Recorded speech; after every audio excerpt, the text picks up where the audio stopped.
Hello, everybody. I recently did a video on the Navamsa Deities, which are the specific energies connected to the D7 chart. Now, every Varga chart has deities that are connected to it. And it's through understanding more deeply what these deities are about that we can really understand our planets and our planetary placements in each of these individual Varga charts. And since I did a video on the Navamsa chart, I didn't think it was fair if I didn't also do one on the Navamsa as well. But what I'm going to show you, these Varga deities are something that is taught on my extensive Varga video course, which is available now for purchase. And you can purchase this course in sections that are roughly 14 to 15 classes each. Each of those sections are $169. Or if you want to do the course in full and purchase it all in one go, it's $625. And I am offering an introductory discount only good until 10:30 p.m. tonight, the 13th of September. So you'd have to act fast to take advantage of that. And that discount code will be in the video up above. But on this course, aside from teaching the Varga deities, you'll also learn some really wonderful concrete prediction techniques to use with Vimshotri Dasha, how to relate the Varga charts to each other, the critical houses in each Varga chart, as well as the critical planets in each Varga chart. And this course is over 90 hours long. But let's cut to the chase, okay, and let's talk about it. So with the Navamsa chart is so much more than relationships. I want to say that first, okay? But we tend to focus on it on a very intensive level for marriage, right?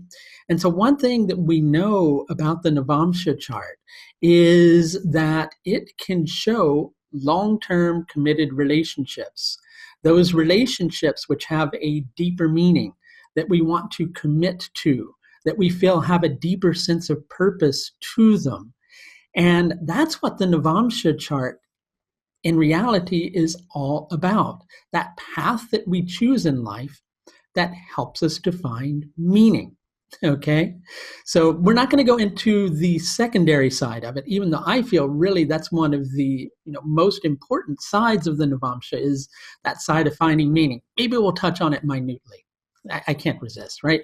But let's talk primarily about each of the different Varga deities that are connected to the Navamsa chart and how they would connect to relationships in general.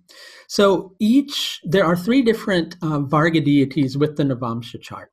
There are the Deva Navamsas. There are the Nri Navamsas, which is N-R-I, in case you haven't spelled it. I didn't want to bring up a PowerPoint. I felt it was just better to talk. And there's also the Raksha Navamsas. So let's talk about how we can understand each of these in association with relationships.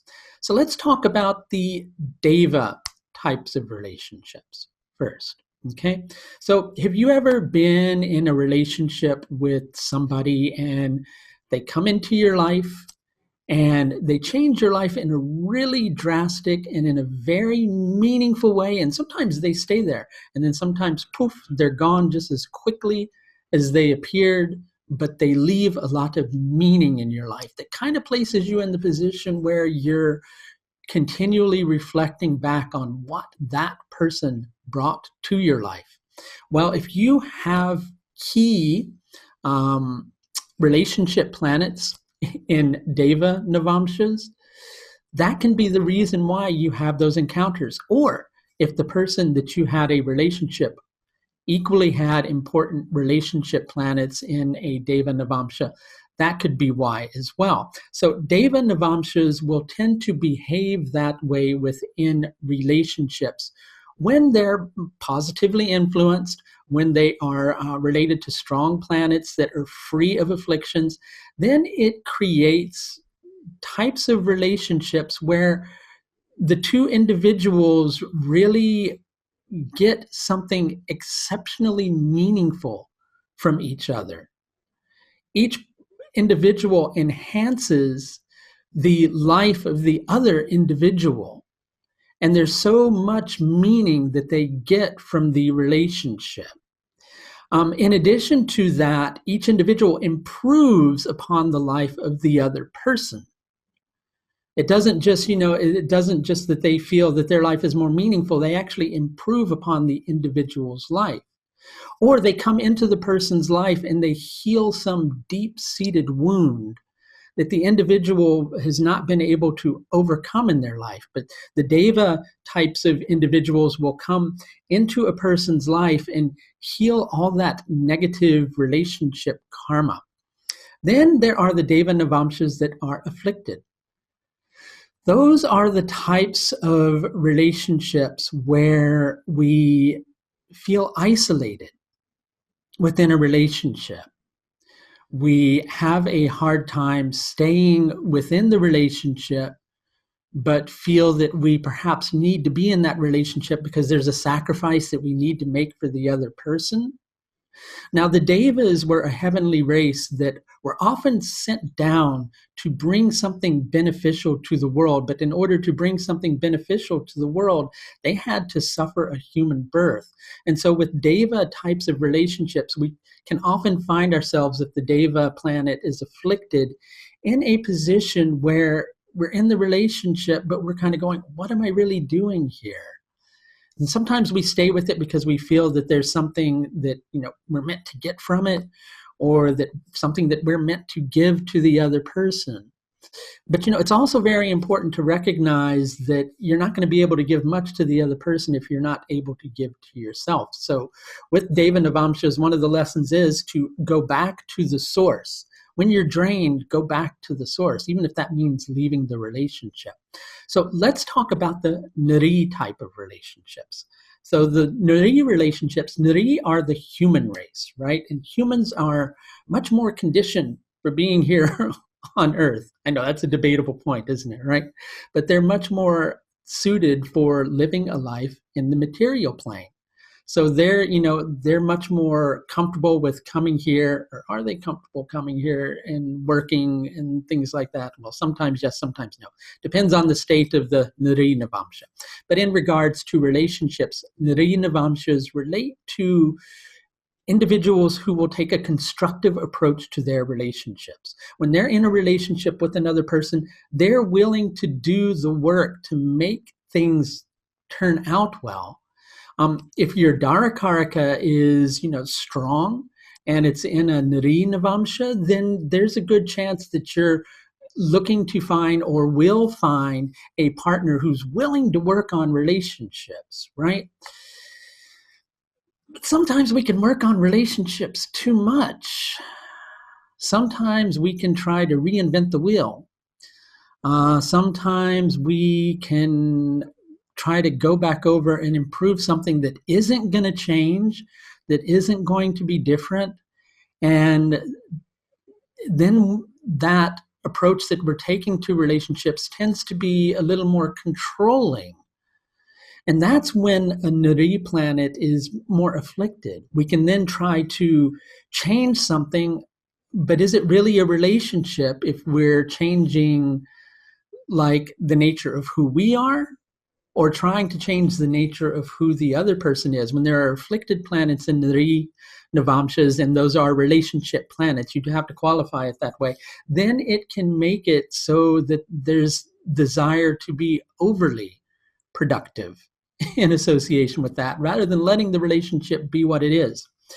Then there are the Rakshasa Navamsas. Okay, so Rakshasas were like the demon race, but that doesn't mean that you're going to get into a relationship with a demon. And I know all of you are going, well, I've done that before. Only kidding. No, I'm not. Okay, but back to it. With the Rakshasa Navamsas, when you've got relationship planets, or your Dharakaraka happens to be in a Rakshasa Navamsa, Rakshasas were able to live on the earth. They were the demon race, but they didn't want to accept the way things were. But that can be positive and it can be constructive too. So when you have planets that are strongly supported in Rakshasa Navamsas, then there can be the desire to go, right, this isn't working, but let's try something completely radically different and see if this works, right? So that can be anything as simple as you've been living together with your partner for a really long time and both of you really need your personal space, and all of a sudden you go, you know what? Screw the fact that, most people live together. Let's just live separate lives and then we can come stay at each other's house. And that'll be fun. We can have like slumber parties and we can get into pillow fights and things like that. That's the Rakshasa approach. When things are going not so well in the relationship, it's time to overturn the status quo. It's time to go, right, this isn't working. Let's just do something radically different. We've been working this 9 to 5 job over and over again. Let's both quit our jobs and take our savings and go travel. That's the Rakshasa approach to relationships. They take a somewhat of an unorthodox approach. But then there's the negative Rakshasa side. And which is the negative Rakshasa side can be related to the tendency when a relationship is going well, but maybe going a little too well. Right, I'm out of here. Let's overturn the apple cart. I got to make something radical happen in this relationship so that it just completely falls apart. And even though it's not always conscious that the person does that, these are the people that tend to be a little bit uncomfortable with the status quo in relationships, and they need something completely different all the time. And if they don't have something completely different, if things get old and things get stale, they're going to create an argument. They're going to create some tension. They're going to do something, anything to overturn the status quo. Right? Now, this also relates to 3 different approaches to life. Okay, so some people, the Deva race, when you have a predominance of Deva Navamsas, then you have a desire to bring something beneficial to the world, to create positive changes, to leave a positive mark on your environment. In terms of regular day-to-day life, Deva Navamsas, when they're afflicted, can make you feel like you're in this world but not of this world, and you have a hard time existing within it. Then there's the Nuri type of lifestyle, which is going, right, as long as I'm rolling my sleeves up and getting down to business and being very productive in my life, that's what makes me find meaning, right? And the more negative side of Nuri Navamsas in terms of something that one finds meaning in is when one becomes a workaholic to the extent that they're not enjoying it and they're stressed out about it, but they don't feel that they can extricate themselves from it, or they're not able to be productive members of society, right? Those are other ideas about it. And the Rakshasa Navamsas, in terms of how that deals with a particular type of lifestyle, those are the radicals that come in and they want to create swift change. They want to overturn the apple cart. They want to, when these are the people who will take a radical stance against something.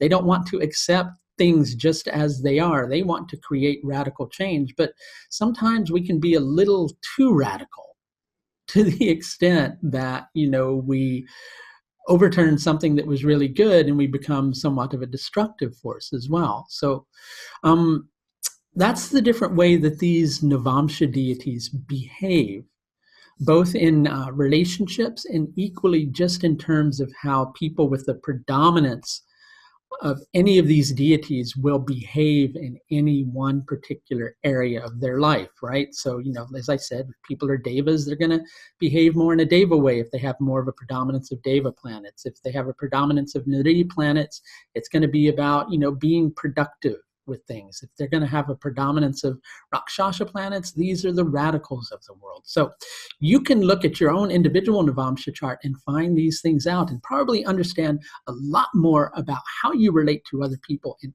equally how you relate to yourself.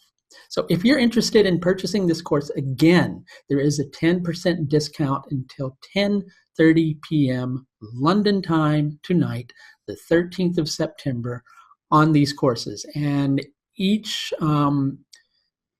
Sorry, the course can be purchased in sections, which are about 14 to 15 classes each, or it can be purchased in full. If you're purchasing it in sections, it's $169 before your discount. If you're purchasing it in full, it's $625 before your discount. So the link to that course is above, where I have all the Varga deities for each individual Varga chart of the Shadasha Vargas, the 16 divisional charts. And that's especially interesting when you get to the Vimshamsha chart, the 20th divisional chart, because there's 40 of them. There's a lot, okay? So thank you for watching. If you want to purchase the course, please visit the link above. Bye now.